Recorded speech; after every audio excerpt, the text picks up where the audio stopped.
दक्षिण मध्य मुंबई लोकसभा के उम्मीदवार राहुल शेवाली जी की चुनाव सभा में सभी मेरे भाई और बहनों को मेरा नमस्कार, सलाम वालेकुम।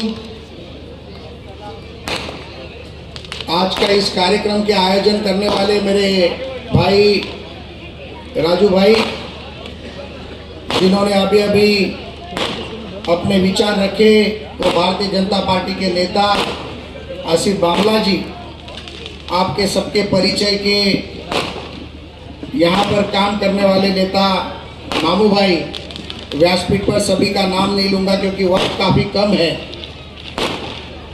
आज मुंबई में जो दो दुर्घटना घटी, बारिश के कारण, हवा के कारण, जिसमें घाटकों पर स्थित 8 लोगों की मृत्यु और 60 लोग घायल हुए, वडाला में 7 लोग घायल हुए। जो लोग मृत्यु हुए उनको श्रद्धांजलि अर्पित करता हूं, और जो घायल हुए उन्हें जल्द से जल्द अल्लाह ताला उन्हें ठीक करेगा, भगवान उन्हें ठीक करेगा, यही प्रार्थना करता हूं।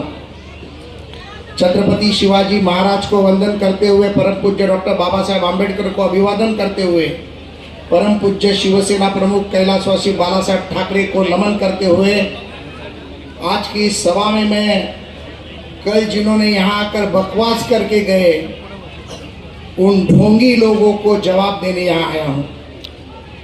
उनको लगता है कि मुंबई में उन्हें कोई जवाब नहीं दे सकता। जिन्होंने कांग्रेस के साथ मिलकर मुसलमानों को फंसाने का काम किया है, जिन्होंने 60 साल में मुसलमानों के वोट लेकर जिन बाबा साहब ने संविधान बनाया, उस संविधान को 80 बार बदलने का काम किया है, जिन्होंने हिंदू मुसलमान के बीच में दंगे लगाने का काम किया है, उस महाविकास आघाड़ी के नेता उद्धव ठाकरे को मैं यहां जवाब देने आया हूं। बकवास कर रहा है, बकवास। वो समझते हैं कि लोगों के बीच में जाकर झूठे फतवे निकालकर मेरे मुसलमान भाई बहनों को वो फंसा सकते हैं। भाजपा की सरकार पिछले 10 साल से इस देश में राज कर रही है, इस राज्य में राज कर रही है। पिछले 2.5 साल अगर गद्दारों के हम देखें तो गद्दारों के 2.5 साल के बाद 7.5 साल में कोई जाति धर्म पंथ का भेदभाव नहीं करते हुए इस सरकार ने काम किया। हमारे देश के प्रधानमंत्री नरेंद्र मोदी जी, जिन्होंने इस देश को विकास की गंगा की ओर बहाया। मैं कई जगह चुनाव के प्रचार में गया था, राजू भाई, मुझे कई मुसलमान तरुण बच्चे मिले, जवान बच्चे मिले। मुझे वो पूछ रहे थे कि प्रसाद अंकल, क्या मोदी जी ने हमारे में कोई भेदभाव किया क्या? मोदी जी ने एम्स बनाए, मोदी जी ने मेडिकल कॉलेज बनाए, मोदी जी ने इंजीनियरिंग कॉलेज बनाए, मोदी जी ने स्कूल बनाए। हमारे एक हाथ में कुरान और एक हाथ में लैपटॉप देने का अगर काम किसी ने किया है तो माननीय नरेंद्र मोदी जी ने किया है। अब तक कश्मीर में जो होता था, कश्मीर में पथराव करने का काम जो होता था, यही कांग्रेस के लोग, यही फारूक अब्दुल्ला के लोग करते थे। हमने जब 370 कलम लाया, फारूक अब्दुल्ला ने कहा कश्मीर में दंगे होंगे। अमित भाई शाह देश के गृह मंत्री ने कहा एक भी पत्थर अगर गिरा तो कश्मीर का 370 खत्म कर दूंगा। एक भी मुसलमान बच्चे ने पत्थर नहीं मारा, क्योंकि उन्हें मालूम था 370 कलम होने के बाद अगर कश्मीर में कोई सुधार होगा, कोई नौकरी होगी, कोई विकास होगा, कोई व्यवसाय होगा, तो कश्मीर में सिर्फ मोदी जी के नाम से होगा। मोदी जी ने हमेशा एक ही बात की है, सबका साथ, सबका विकास, सबका विश्वास और सबका प्रयास। मोदी जी के माध्यम से लाभार्थी की योजनाएं आई। मैं मेरी बहनों को पूछना चाहता हूं, 2019 के चुनाव में लोगों ने इसी तरह के फतवे निकाले। मेरी बहनों के लिए ट्रिपल तलाक का मुद्दा अभी आसिफ भाई ने उठाया।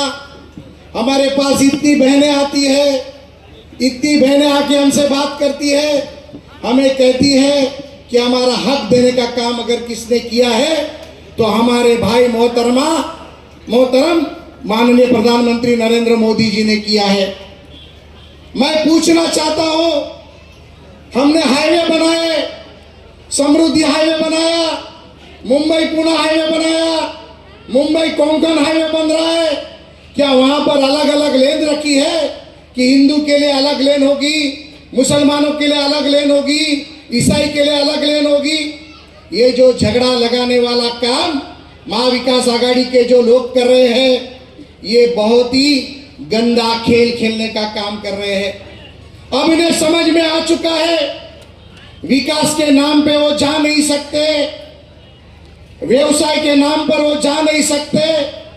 गौर गरीब कष्टकरी महिलाओं के लिए जो काम हुआ है वो पीएम विकास योजना के माध्यम से हो, वो उज्ज्वला गैस योजना के माध्यम से हो, वो आयुष्मान भारत के माध्यम से हो या पीएम विश्वकर्मा योजना के माध्यम से हो।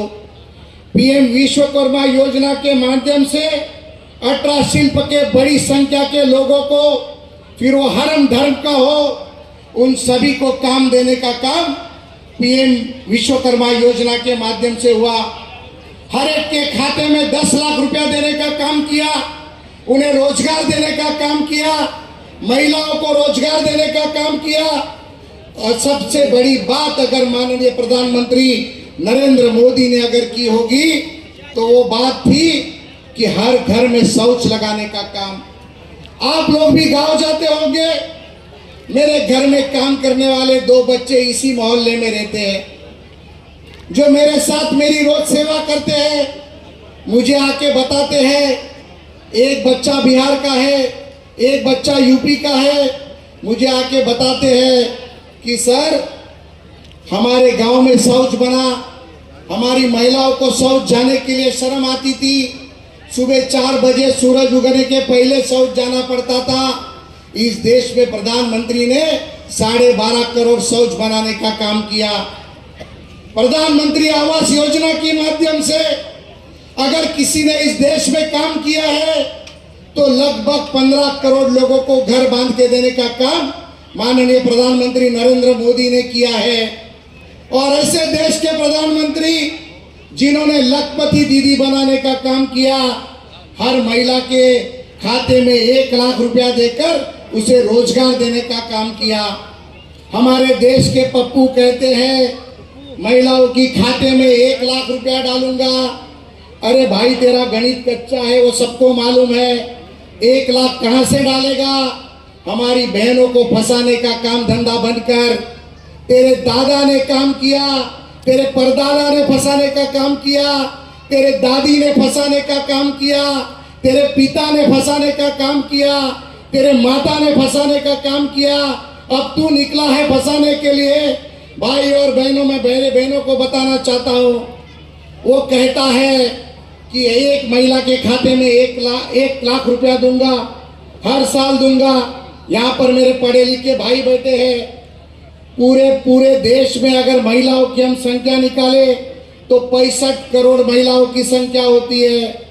अगर वो बोलता है गरीबी रेखा के नीचे के महिलाओं को मैं पैसा दूंगा तो 55 करोड़ महिला इस देश में गरीबी रेखा के नीचे है।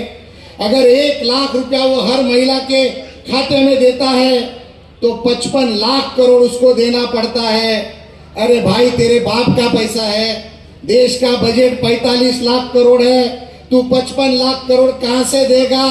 कहां से गरीबों को फंसा रहा है? कर्नाटक में जाके तो तुझने तो जो बोला था वो अभी तक किया नहीं। वहां की मुस्लिम महिला, मुस्लिम लोग, उन्हें अभी जूते से मारना बाकी है। झूठ का काम करते हैं ये लोग, झूठ का काम करते हैं। हम यहाँ पर झूठ बोलने नहीं आए हैं। हमारे देश के प्रधानमंत्री हर गरीब के लिए लड़ना चाहता है। हमारे देश के प्रधानमंत्री इस हर धर्म के लोग के लिए लड़ना चाहता है। इस देश को महाशक्ति बनाना चाहता है। इस देश को शेतकरी को ताकतवान बनाना चाहता है, कामगार को ताकतवर बनाना चाहता है, पूरे दुनिया में देश को बलवान शक्तिशाली बनाना चाहता है। और उस प्रधानमंत्री के लिए हमें राहुल शेवाले को चुन के देना है। भाई और बहनों, आप पूछते होंगे, सोचते होंगे, हमारे भाई आए हैं, सिर्फ नरेंद्र मोदी की बात कर रहे हैं, उद्धव ठाकरे की बात कब करेंगे? अब वक्त आया है उद्धव ठाकरे की बात करने का। पोलिसांनो चिंता करू नका, 10 वाजता बंद करना, याची ठोकणार आणि बंद करना। मैं आप लोगों को बोलना चाहता हूं, आप लोग झुग्गी झोपड़ियों में रहते हो, 25 साल से जिन्होंने मुंबई महापालिका की सत्ता उपभोगने का काम किया, जिन्होंने 25 साल इस महापालिका के पैसा खाने का काम किया, जिन्होंने लोगों को डराने का काम किया, मुसलमान और हिंदू के बीच में झगड़ा लगाने का काम किया, मैं उनसे सिर्फ 3 सवाल पूछना चाहता हूं। 25 साल आप इस मुंबई महापालिका के मालिक रहे, क्या आप चिता कैंप और मानखुर्द में पानी ला सके? क्या आप चिता कैंप में इस झुग्गी झोपड़ियों के माध्यम से पुनर्विकास कर पाए? क्योंकि आपके पास वक्त नहीं था, आपके पास वक्त सिर्फ एक ही था, पैसा कमाना है भाई, पैसा कमाना है। 2.5 साल मुख्यमंत्री रहे, फेसबुक से लाइव किया और घर पर बैठकर राजनीति करने का काम किया। मैं 2 बातें और आपको बताना चाहता हूं। मैंने एक विधानसभा में, राजू भाई, एक मैंने प्रश्न उठाया था कि हमारे यहाँ से भी मीठी नदी का पानी जाता है, हमारे यहाँ से भी गटर का पानी जाता है। मैंने पूछा था कि हर साल महापालिका गटर के पानी को, नाले को साफ करने के लिए कितना करोड़ रुपया खर्चे करती है, तो मुझे मालूम पड़ गया कि 250 से 300 करोड़ रुपया खर्चा होता है। अब 250 से 300 करोड़ रुपया अगर हर साल खर्चा होता है, तो भाई और बहनों, 25 साल और 10 लाख मैट्रिक पर साल का, मैंने एक ही सवाल पूछा था कि अगर 25 साल में एक साल का 10 लाख मैट्रिक टन है, तो 25 साल में 2.5 करोड़ मैट्रिक लाख टन आया होगा। तो 2.5 करोड़ मैट्रिक लाख टन डाला किधर? तो कहते हैं समुंदर में डाला। अरे तो भाई फिर नाला साफ क्यों किया? ये साले सब मिली भगत के लोग थे जिन्होंने भ्रष्टाचार करने का काम किया। उसके बाद एक इंक्वायरी और लगाई जिसकी एसआईटी लगी है। उन्होंने कहा 50 लाख चूहे हमने मारे, 50 लाख चूहे मारे। तो मैंने और आशीष शेलार ने कहा ये बच्चा हंस रहा है, उसे समझ में आया, एक चूहा मारने का 100 रुपया, 50 चूहे मारने के 50 करोड़ रुपए। भाई चूहा गया किधर? मरा हुआ चूहा किधर है? तो हमें लाके मानखुर्द की एक जगह बताई, एक जगह गोरेगांव में बताई। मैं बोला चलो मिट्टी निकालो, चूहा कहाँ है? तो कहने लगे अब यहाँ पर झाड़ आ गए। बोला 1 साल में 12 फुट का झाड़ अगर चूहा लगा मारने से होता है तो रोज चूहा मारने का काम सब करते हैं। जिन्होंने नाले की मिट्टी खाई, जिन्होंने चूहे खाए, जिन्होंने तुम्हारे पैसे खाए, जिन्होंने तुम्हारा शगुन खाया, जिन्होंने तुम्हारा शगुन खाया, उनको चुन के नहीं देना है, उनको उनकी जगह बतानी है। हमें उनको बताना होगा कि इस वक्त ये मुसलमान, ये हिंदू, ये ईसाई सबके सब मोदी के साथ है और मोदी के साथ राहुल शेवाले हैं। हमारी निशानी होगी धनुष्यबाण, धनुष्यबाण और धनुष्यबाण। भाई और बहनों, किसी को डरने की जरूरत नहीं है। मैं आपको वादा करता हूं, मेरे तरफ से राजू भाई आपकी रक्षा करने के लिए यहाँ पर है। कोई आंख उठाएगा तो ईंट का जवाब पत्थर से देंगे, कोई प्यार से बात करेगा तो दिल से लगा लेंगे। हमको सिर्फ एक ही बात याद रखनी है, हमें आने वाले 20 तारीख को इस मोहल्ले से, इस वार्ड से बाहर निकलना है और जो शिवसेना प्रमुख बाला साहब ठाकरे का धनुष्य बाण है, उस धनुष्य बाण के ऊपर, निशानी के ऊपर सिक्का मारकर हमारे यहाँ का बच्चा, हमारे यहाँ का नेता, हमारा बेटा राहुल शेवाले को लाखों वोटों से जीत के देना है। सामने वाला लड़का पेड़ा रोड में रहता है, जाते जाते 300 रुपया टैक्सी में लगेंगे, बिल्डिंग के नीचे जाएंगे तो बोलेगा नहीं है। राहुल शेवाले रात को 3 बजे भी मिलेंगे। फिर से एक बार सबको विनती करता हूँ, 20 तारीख को धनुष्यबाण राहुल शेवाले। धन्यवाद, जय हिंद।